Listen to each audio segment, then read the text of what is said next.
começa no versículo 14.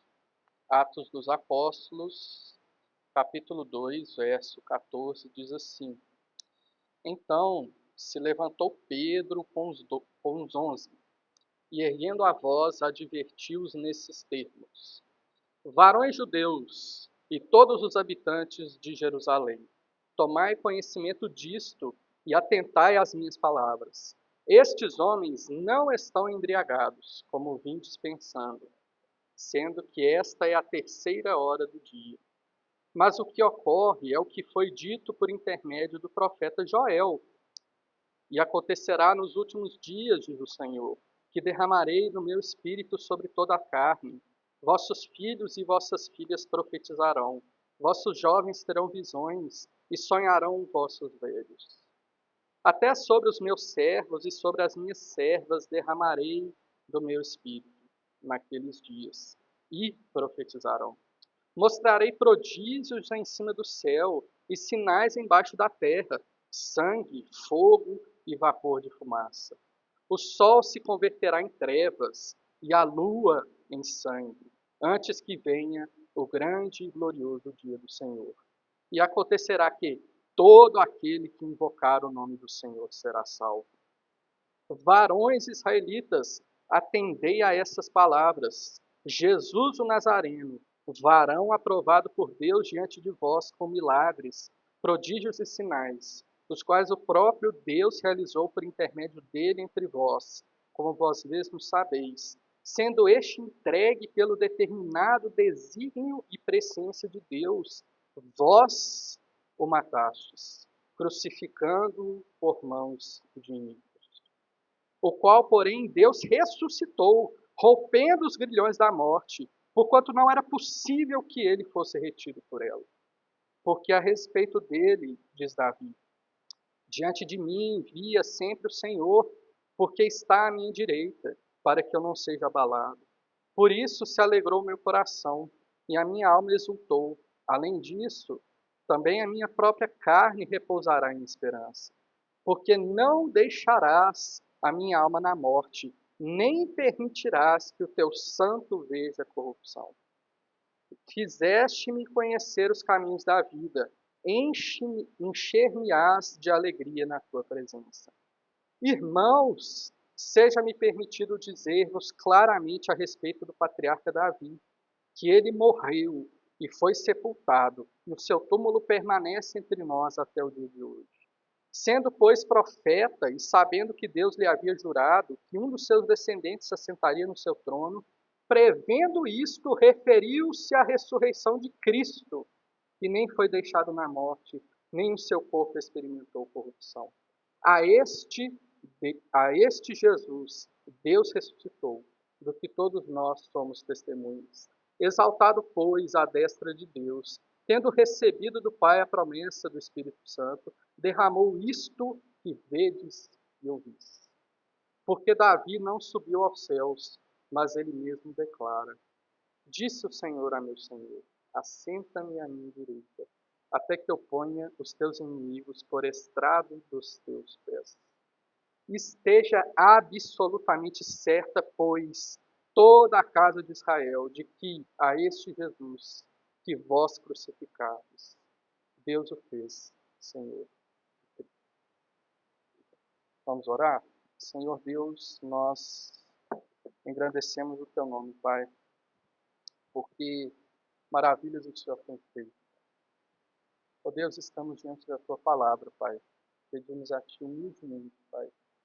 Usa o teu Espírito, assim como o Senhor usou no dia que essas palavras foram proferidas. Venha com o teu Espírito, Pai, e converta os corações dos pecadores aqui nesse lugar. Ó Deus, ensina-nos o que o Senhor quer dizer através da tua palavra. Em nome de Jesus. Amém. Amados, eu tenho uma convicção bem grande que aqui, entre nós aqui, não tem nenhum assassino. Eu tenho uma convicção de que ninguém aqui, dentre nós que estamos aqui, está respondendo a algum processo de homicídio na justiça. O assassinato é o pior crime que uma pessoa pode cometer, porque é um crime contra a vida. Você tira a vida do seu próximo. E quanto custa uma vida? Qual o valor de uma vida? Não tem preço. O que você pode dar pela sua vida? Não há nenhum valor que você possa conseguir que seja suficiente ao valor da sua vida. A sua vida é o bem mais precioso que você possui. Por exemplo, no Brasil, nós temos as devidas penas para quem cumpre homicídio. E segundo a lei brasileira, a pena de homicídio é de 1 a 30 anos de prisão.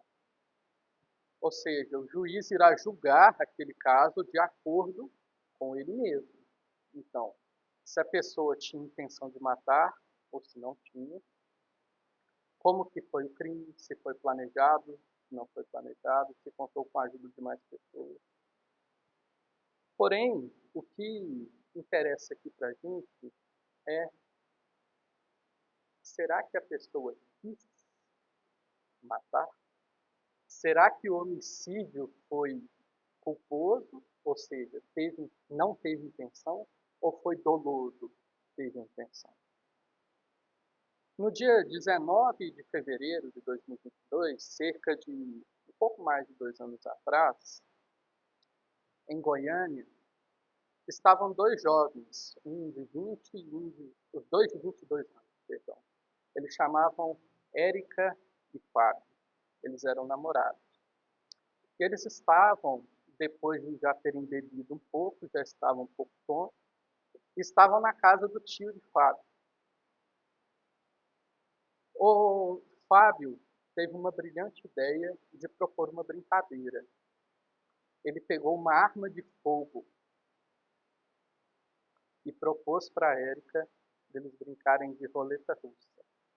Roleta russa, não sei se vocês sabem o que é, mas é a brincadeira que se pega o revólver ou a arma, gira em cima da mesa e, de acordo com a posição do revólver, a pessoa atira na outra. Na primeira vez que eles viraram, caiu na posição de Fábio atirar para a Érica. Né? E Fábio atirou, mirou e atirou. A arma não disparou, fez só o estalo. Na segunda vez, eles giraram a arma e caiu para Érica atirar em Fábio. Érica então pegou a arma, empunhou e puxou o gatilho. A arma disparou.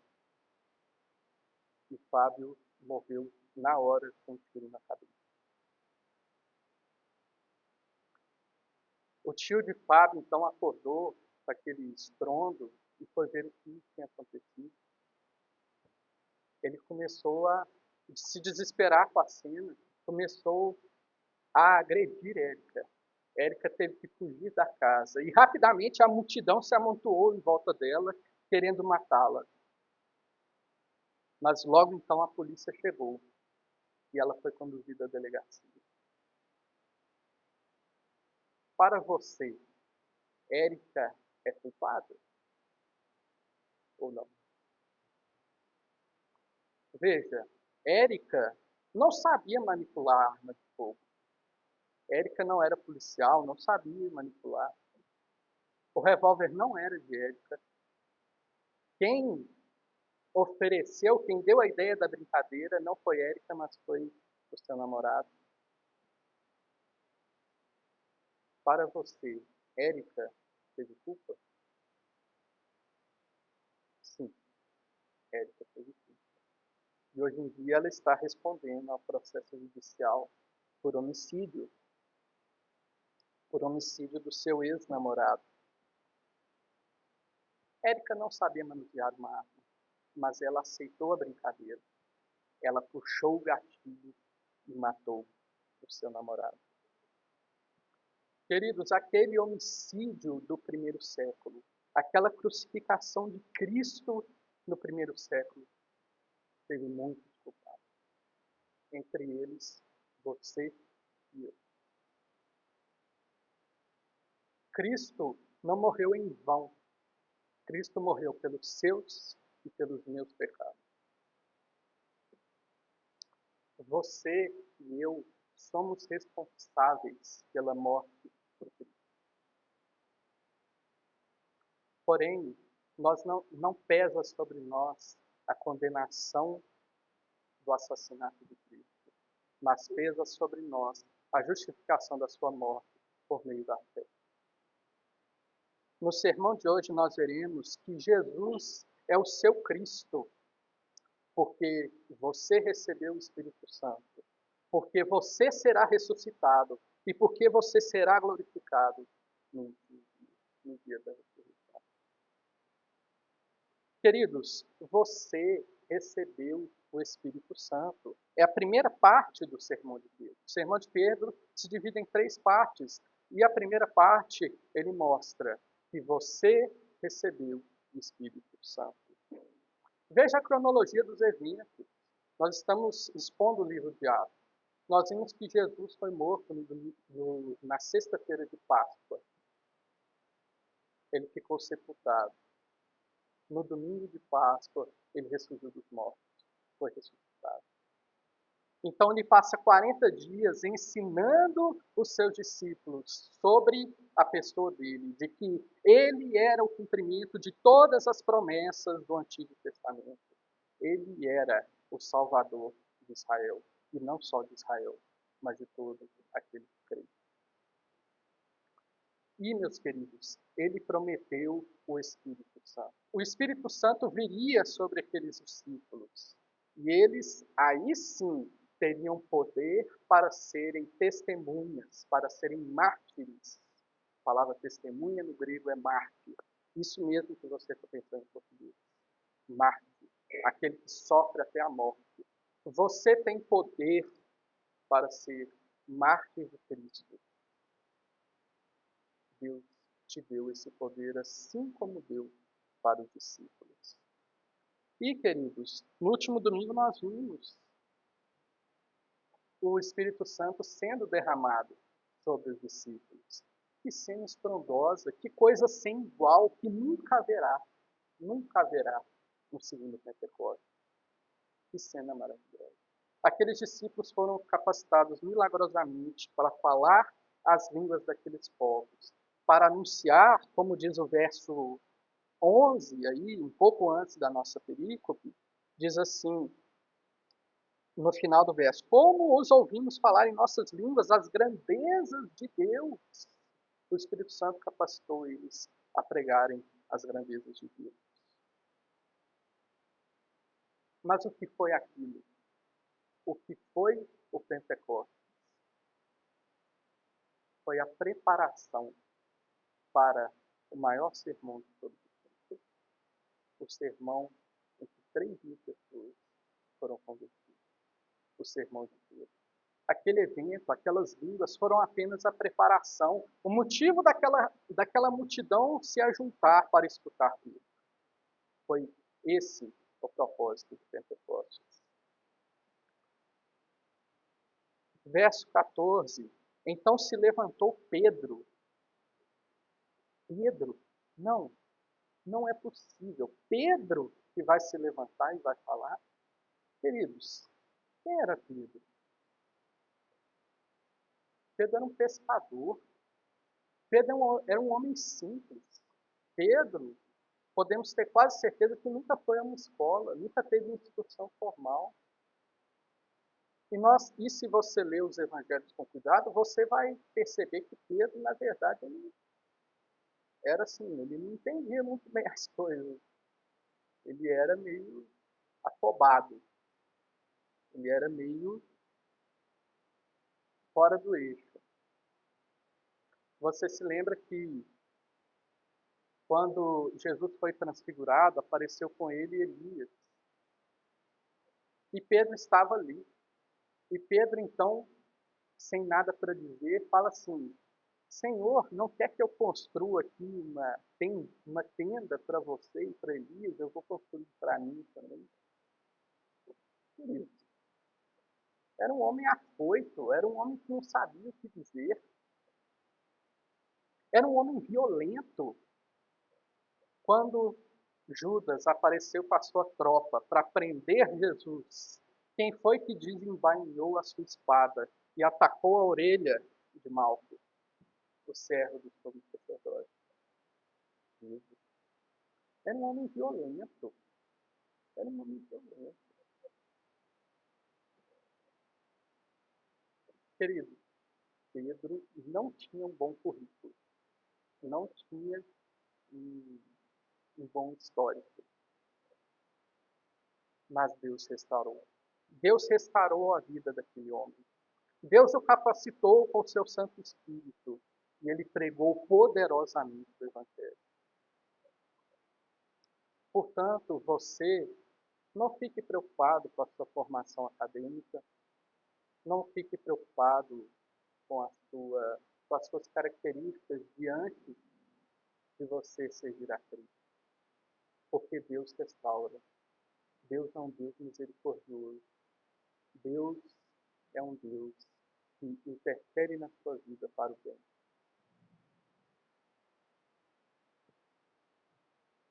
E o verso 15, Pedro diz: esses homens não estão bêbados. Você se lembra que no verso 13 diz: outros, porém, zombando, diziam: estão embriagados. Não, eles não estão bêbados, porque diz no verso 15 que ainda era a terceira hora do dia. Terceira hora do dia, são 9 horas da manhã. Como aqueles homens estariam bêbados às 9 horas da manhã? Vale lembrar que na festa do Pentecostes era a festa das colheitas, ou seja, a festa que os judeus agradeciam pelas bênçãos recebidas. Então, eles bebiam, eles comiam, eles se alegravam. Deus é um Deus festivo. Deus é um Deus que se alegra com o seu povo. E Deus tinha ordenado, lá em Levítico, que o povo se alegrasse pelas colheitas. E eles, sim, era um dia de muita alegria. Era um dia que eles bebiam. Mas eram 9 horas da manhã. Mal tinha sido agitado os, os, os feixes de trigo, os primeiros feixes de trigo, eles não estavam bêbados. O que era aquilo então? O que era esse poder de falar em línguas? Era o cumprimento de Joel 2, de 28 a 32. Isso era o que estava acontecendo. Joel é um profeta menor. Os profetas menores são chamados assim porque o livro que eles escreveram é menor. Não é porque eles eram menores em importância. A maioria dos profetas menores viveu nos tempos de que Israel não estava bem. Israel estava longe de Deus. Israel não estava servindo a Deus. Israel estava mergulhado nos seus pecados. Israel estava servindo aos outros deuses. O povo de Deus estava em grande pecado. Essa foi a época de Joel. E a profecia de Joel mostra, no capítulo 2, um pouco antes da citação de Pedro, que Deus estava ajuizando o seu povo por meio de uma praga.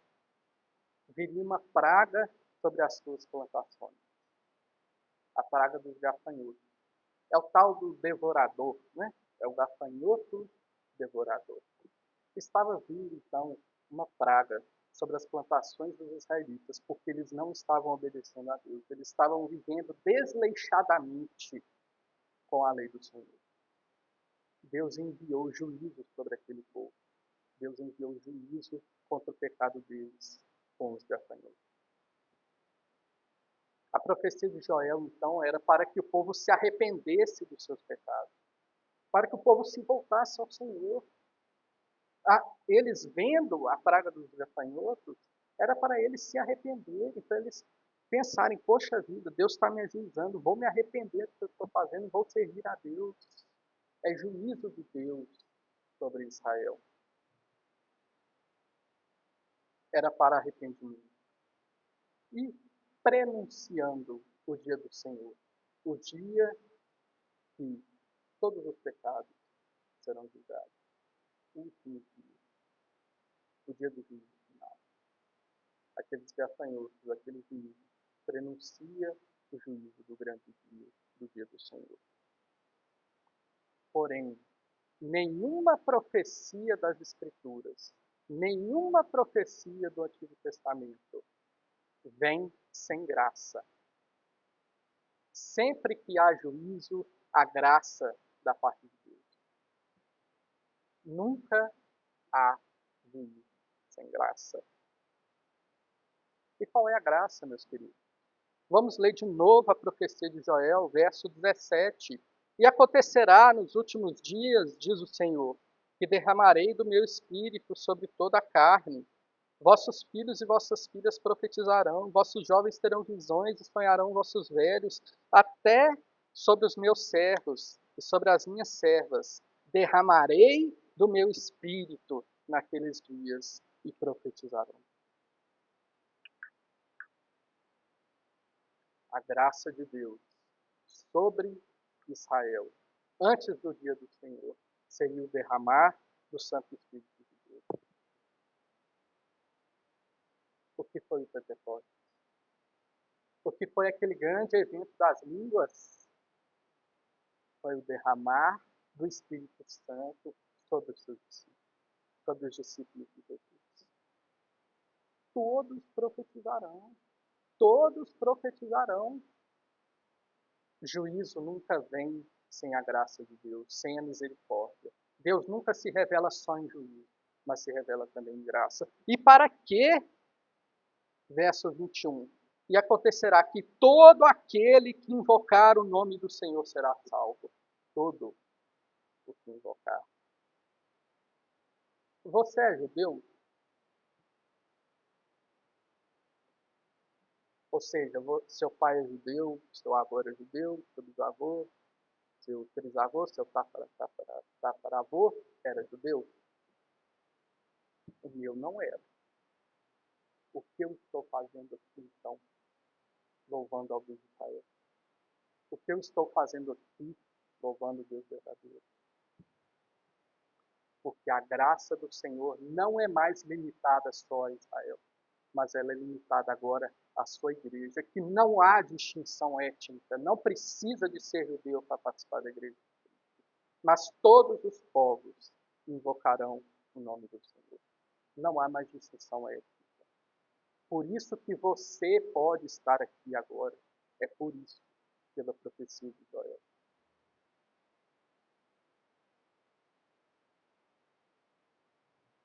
Querido, todo aquele que invocar o nome do Senhor será salvo. Então você pode invocar o nome do Senhor. E a promessa dele é que você será salvo. Invoca o nome do Senhor. De todo o teu coração, de toda a tua alma, de todo o teu entendimento. Invoca o nome do Senhor. Serve ao Senhor. Porque hoje não precisa de você ser judeu para ser verdadeiro. Qualquer um pode ser verdadeiro. Invoca o nome do Senhor. E saiba que se você invocou o nome do Senhor, é sinal que o Espírito Santo te batizou. E é sinal que você, então, é convertido a Deus. Se você invoca o nome do Senhor, ou se você invocar o nome do Senhor, você tem o Espírito Santo. Porque o homem natural não faz isso. O homem natural está em pecado. O homem natural não se volta para as coisas de Deus. O homem natural está no fundo do poço, onde não há luz para seguir. Invoca o nome do Senhor, igreja. Segundo ponto do sermão de Pedro, você vai ressuscitar em Cristo. Olha o verso 22, o que Pedro diz. Varões israelitas, atendei a essas palavras. Jesus, o Nazareno, varão aprovado por Deus diante de vós com milagres, prodígios e sinais, dos quais o próprio Deus realizou por intermédio dele entre vós, como vós mesmos sabeis. Não houve e nem haverá ministério mais impactante sobre a face da terra do que o de Jesus. Jesus curava. Pensa só nisso. Às vezes eu fico refletindo assim, curar, meu irmão, curar uma pessoa cega de nascença, curar, curar um coxo, curar um paralítico, aquele que não anda. Olha o impacto do ministério de Jesus sobre as vidas daqueles homens e daquelas mulheres e daquelas crianças. Veja o impacto do ministério de Jesus. Eram curas, eram sinais. Que homem pode ir até o mar, ou sobre uma lagoa, ou sobre qualquer outra coisa e falar: águas, se acalmem. Que homem pode fazer isso? Qual homem pode fazer isso? Me diga um nome, a não ser Jesus. Quem tem isso? Ninguém. Ninguém. Só Jesus. Que outros nomes a gente poderia citar? Os judeus creem em Moisés. Moisés realizou muitas coisas, mas Moisés era enfático. Quem está fazendo isso não sou eu, mas Deus. Um outro profeta, Maomé ou Mohammed, do Islâmico, Maomé não foi um curador. Maomé não curou e não fez sinais. Ele era um intérprete da lei. Buda, está tão na moda, né? O que Buda fez? Qual milagre Buda fez? O Papa, Chico Xavier, tantos outros que se colocam no lugar de Cristo, que as pessoas colocam no lugar de Cristo. Que ministério tiveram esses homens? Que sinais eles mostraram para nós de que eles são o Salvador, de que eles são Deus? Que sinais eles mostraram?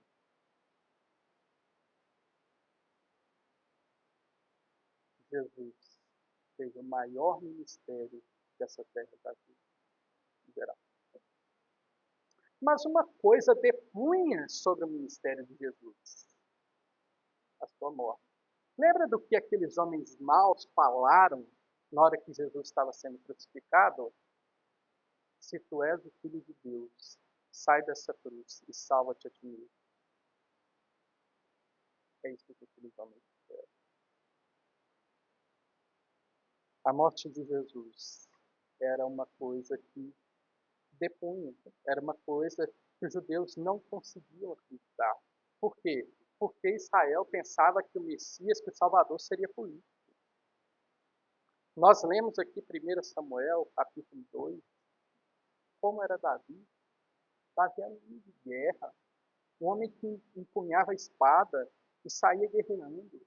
Eles acreditavam que o Messias deles seria sim, seria um grande guerreiro, seria uma pessoa que reuniria um exército e derrotaria o Império Romano, usaria a espada para enfrentar Roma e desse a independência para Israel e fizesse Israel o reino, sei lá, o reino todo-poderoso politicamente. Era isso que Israel pensava do seu Messias. Mas o que a Bíblia diz do Messias? O que o Antigo Testamento diz do Messias?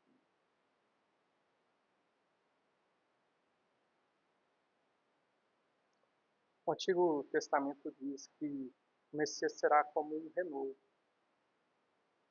Ele será como uma raiz que brota na terra seca. O Antigo Testamento diz que o Messias não terá aparência. Ele não terá uma boa aparência. O Antigo Testamento diz que o Messias será desprezado, inclusive o mais desprezado dentre os homens. O Antigo Testamento diz que o Messias seria um homem de dores, um homem que sabe o que é padecer. É isso que o Antigo Testamento dizia do Messias. Diz do Messias. Estão entendendo o que Pedro está dizendo aqui? Pedro está dizendo: Israel, Cristo é Jesus. Jesus é o Cristo prometido no Antigo Testamento. Isso Pedro está dizendo para aquele povo. não será por espada, não será por política. E ainda, Deuteronômio 21, 22 diz: maldito o que for pendurado em madeira. Maldito aquele que for pendurado no madeira. Querido, estava tudo planejado desde a eternidade. As coisas não aconteceram por acontecer. Estava tudo planejado, conforme Pedro diz, 23, sendo este entregue pelo determinado desígnio e presciência de Deus. Estava tudo planejado desde o início dos tempos que Jesus viria e sofreria pela morte. Portanto, a morte de Jesus não é nenhuma vergonha para o seu ministério. Muito pelo contrário, o de cruz se erigiu e vamos cantando. Nós nos alegramos com a mensagem da cruz. E a morte não acabou com a história. Por quê? Jesus não ficou no túmulo. Não foi uma morte que o corpo ficou ali. Mas Jesus ressuscitou. Jesus ressuscitou. E olha como Pedro é enfático. Verso 24. O qual, porém, Deus ressuscitou, rompendo os grilhões da morte, porquanto não era possível que ele fosse detido por ela. E no verso 32, a esse Jesus Deus ressuscitou, do qual todos nós aqui, todos nós 11, somos testemunhas de que ele foi ressuscitado por Deus. Jesus não morreu em vão. Jesus ressuscitou. Jesus venceu a morte.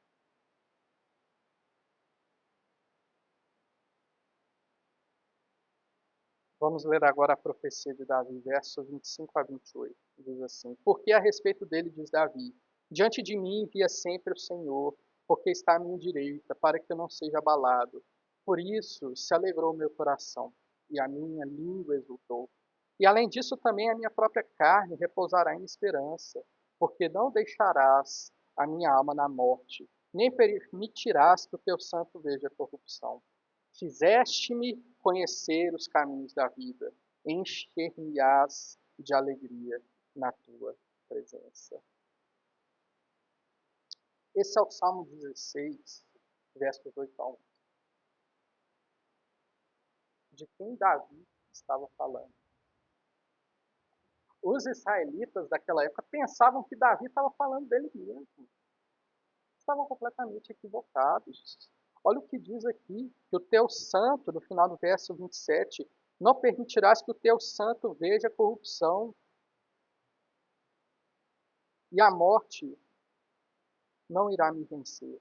De quem Davi estava falando? A palavra corrupção no grego quer dizer também decomposição. Para ficar mais claro o sentido aqui, onde estava o corpo de Davi? Estava na sepultura, querido. O corpo de Davi viu a decomposição, viu a corrupção. Como que aquela profecia poderia falar de Davi? Aquela profecia não falava de Davi, mas falava de Jesus. E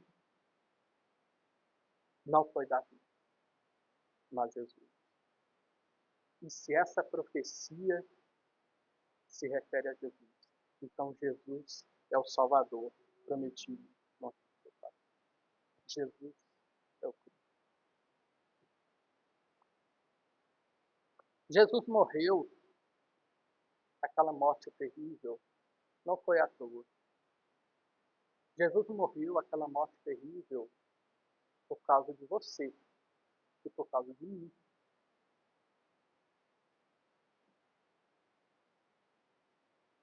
Jesus pagou pelos nossos pecados. O salário do pecado é a morte. Você não morreu quando você pecou há 10 minutos atrás. Quem morreu foi Cristo no seu lugar. E saiba que quando a morte vier para você, não será morte eterna. porque você ressuscitará no último dia, assim como Cristo ressuscitou. Que mensagem maravilhosa! Que mensagem maravilhosa do Evangelho.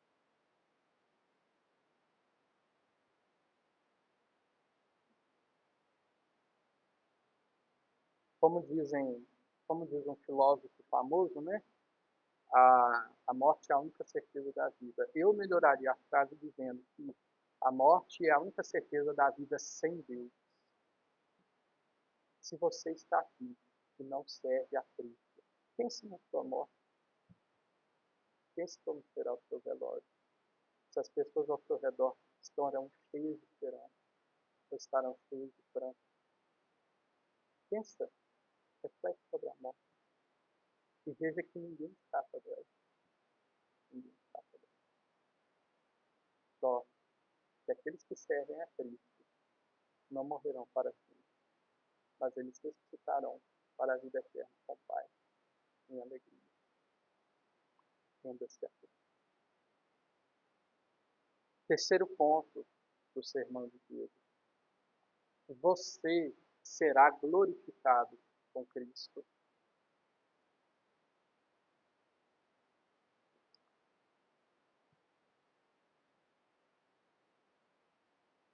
Qual era o desígnio de Deus? O que era o planejamento de Deus para a vida do seu filho? Jesus veio aqui, viveu entre nós, homens pecadores, mulheres pecadoras, crianças pecadoras. Compadeceu de nossas vidas, curou os nossos enfermos e foi entregue numa cruz. E foi entregue numa das piores mortes que já existiram sobre a terra. Esse era o desejo de Deus. A morte de Cristo. A morte dos nossos pecados. Mas também era desígnio de Cristo a ressurreição para a vida. Só que, meus queridos, quando nós formos ressuscitar, assim como Cristo, nós vamos ressuscitar de um jeito diferente do que nós estamos agora. Veja como as Escrituras funcionam. Deus criou todas as coisas. Deus fez todas as coisas boas. Está lá em Gênesis 1 e 2. Todas as coisas foram criadas perfeitas por Deus e Deus viu que tudo era bom. Deus só disse uma coisa para o homem: não coma do fruto dessa árvore. O homem escolheu comer. O homem escolheu o mal. A partir daí, o pecado entrou no mundo. E nós não conseguimos por nós mesmos sair do pecado. Não conseguimos. Então vem a redenção. Quem é a redenção? É Jesus. Sua vida, sua estadia aqui conosco, lá na Palestina, no primeiro século. Sua vida, seu ministério maravilhoso, que não haverá outro igual.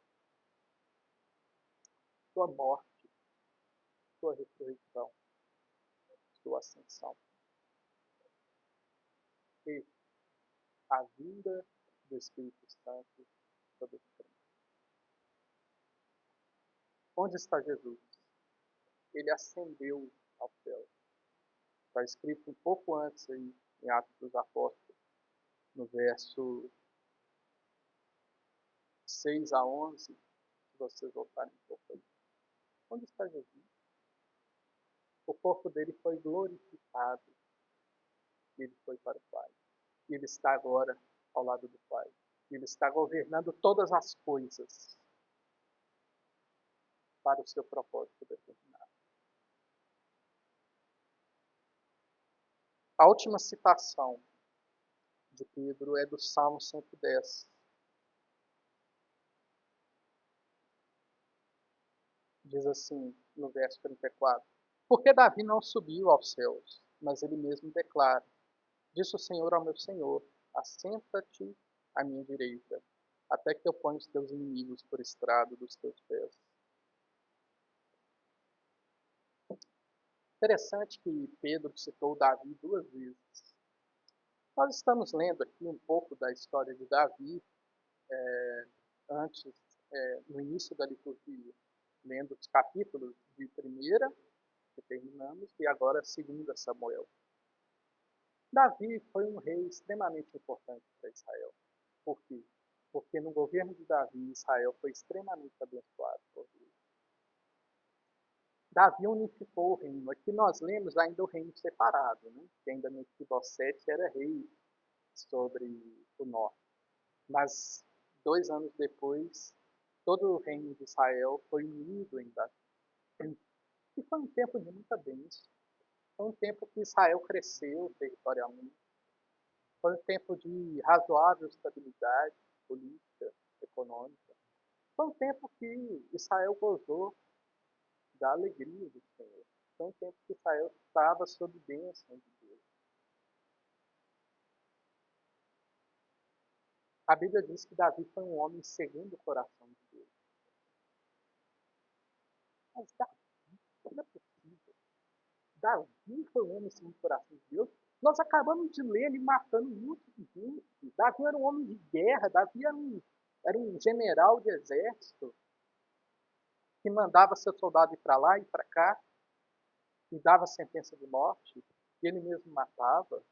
Davi, quando o seu soldado estava na guerra, pegou a esposa dele, se adulterou com ela, teve um filho, depois colocou esse soldado, Urias, para morrer na batalha. Tipo, como a Bíblia diz que Davi, quando era confrontado pela verdade de Deus, Davi se rendia. Davi tinha um coração ensinável. Davi tinha um coração arrependido diante de Deus. Ele reconhecia que ele não era um fariseu. Davi não era um fariseu. Davi reconhecia que ele era um pecador. E ele aceitava a confrontação de Deus sobre a sua vida. Porém, queridos, os pecados de Davi tiveram muitas consequências na sua vida. Davi esteve em guerra a sua vida inteira. Matou muitas pessoas. Esse pecado com Batseba rendeu a ele uma família totalmente dividida. O seu filho tomou o seu reinado durante algum tempo. O seu filho queria matá-lo.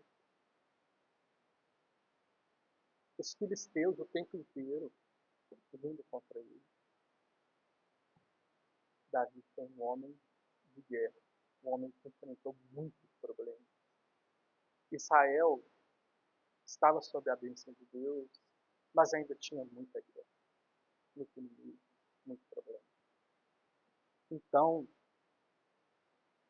verso 35, até que eu ponha os inimigos por estrado dos teus pés. Davi não está falando dele mesmo. Até porque os seus inimigos o atormentaram a vida inteira e depois que Davi morreu, atormentaram a sua descendência a vida inteira. Davi não estava falando dele mesmo, mas ele estava falando do seu descendente.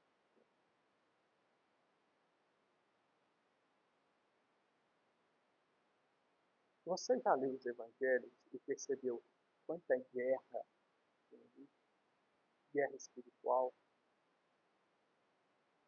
Onde Jesus chegava, os demônios apareciam. Onde Jesus chegava, os exércitos de Satanás tinham que se retirar. Observa isso, principalmente em Mateus, quando você for ler. Onde Jesus chegava, os exércitos inimigos tinham que sair.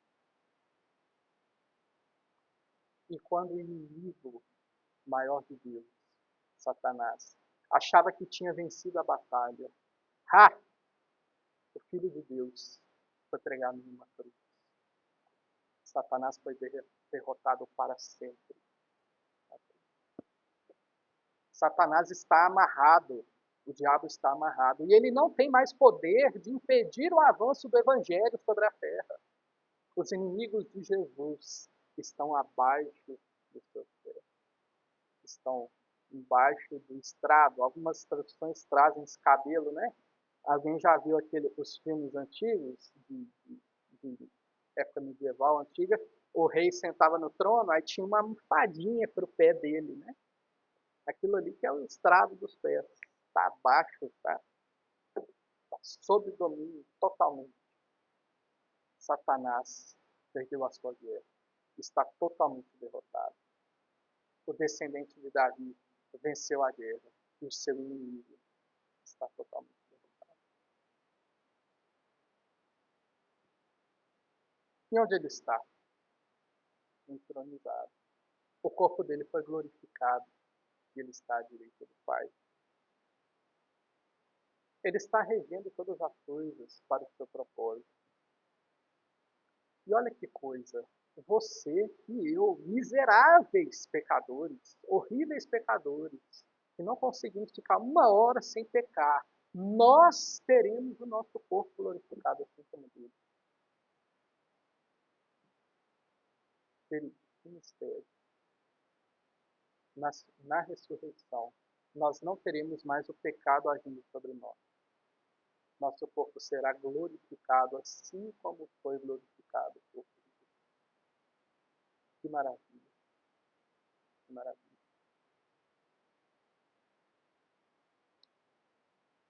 Érica não teve a intenção de matar seu namorado.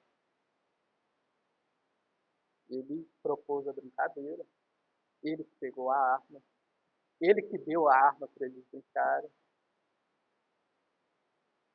mas ela matou. Mas ela matou. E ela é culpada por esse homicídio. Ela está respondendo o processo. E, meu querido, você também é culpado pela morte. Você também é culpado por ela.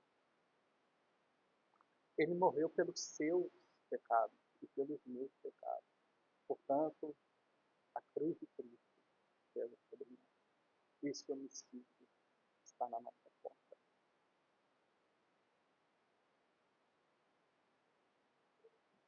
Única conclusão possível desse sermão, verso 36. Esteja absolutamente certa, pois, toda a casa de Israel, esteja absolutamente certa a Igreja Presbiteriana do Jardim Canadá, que a esse Jesus que vós crucificastes, Deus o fez Senhor. Estejam certos disso. Mas a morte de Cristo sobre nós não é para condenação, é para salvação. É para pagar os nossos pecados que cometemos diariamente. É para isso que o homicídio de Cristo cai sobre nós.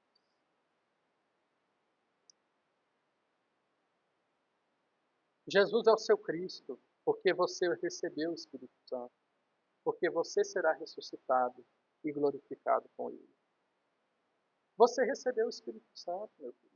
Você está entendendo essas coisas aqui, você está reconhecendo que você é um miserável. O Espírito Santo habita em você. Você vai ressuscitar por Cristo, com Cristo, porque assim como ele ressuscitou, nós ressuscitaremos no último dia, no dia do Senhor, no dia do juízo final. E você e eu, nós seremos glorificados com Cristo. Nosso corpo ressuscitado não terá mais a mancha do pecado. Ele será glorificado. Sabe aquele pecado que você cometeu hoje? Aquela invejazinha leve do seu vizinho? Aquela inveja que aquela pessoa passou na rua? Sabe aquele seu pecado que você cometeu hoje, aquele olhar impuro para aquela moça? Aquele olhar impuro para aquele rapaz? Sabe aquele pecado? Aquela mentirinha que você contou? Aquela mentirinha boba? Sabe aquele dia que você foi no rodízio e comeu até passar mal? Aquela gula? sabe aquele pecadozinho seu, secreto, que você guarda, assim, de 7 chaves, que você não conta pra ninguém? É esse pecado que matou Cristo.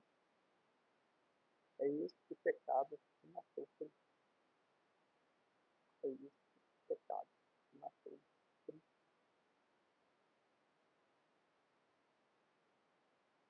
Os seus pecados crucificaram Jesus. Jesus sofreu pelos seus pecados. Se você foi tocado pela mensagem de Pedro, pela mensagem de Deus nessa noite, não se desespere, porque o Espírito Santo habita em você. E a morte de Cristo não vem como um homicídio em cima de você, mas vem como uma morte substitutiva. Ao invés de você morrer, morreu Cristo pelos seus pecados. Cristo fez aquilo tudo por você. Está percebendo a graça? Larga o pecado, querido. Larga o pecado. Olha que graça que você recebeu. Larga esse teu pecado. Larga esse teu olhar impuro. Larga esse seu pecado secreto que você guarda. Compartilha ele com alguém para você conseguir vencer junto. Compartilha com a liderança da igreja. Larga o pecado. Siga a Cristo. Larga o seu farisaísmo. Larga o seu achar que é melhor que os outros aqui. Larga isso. Larga de se achar muito santo. Larga das mentiras. Jesus veio aqui por você, mas ele ressuscitou e está nos céus. No dia final, no dia que Jesus voltar, todos nós sairemos dos nossos túmulos e veremos o grande dia do juízo final. Nosso corpo será glorificado e nós gozaremos eternamente da sua alegria. Maranata, ora vem, Senhor. Vamos orar? Senhor Deus, nós te glorificamos, Pai, por tamanha graça, por tamanha bondade, por tamanha misericórdia sobre nossas vidas. Ó Deus, envia-nos o teu Espírito, assim como o Senhor enviou o teu Espírito naquele sermão de Deus. Ó Deus, incomoda-nos a nos converter os nossos corações aos teus caminhos. Esteja conosco, Senhor, nos incomodando a largar esses velhos hábitos, a largar esses pecados, porque os nossos pecados te crucificaram. Incomoda-nos, Senhor. Dá-nos o teu Santo Espírito. Esteja conosco e que essas palavras, Pai, não sejam esquecidas logo que sairmos daqui, Pai, mas rememora essa mensagem durante a semana e em toda a nossa vida. Nós oramos em nome de Jesus.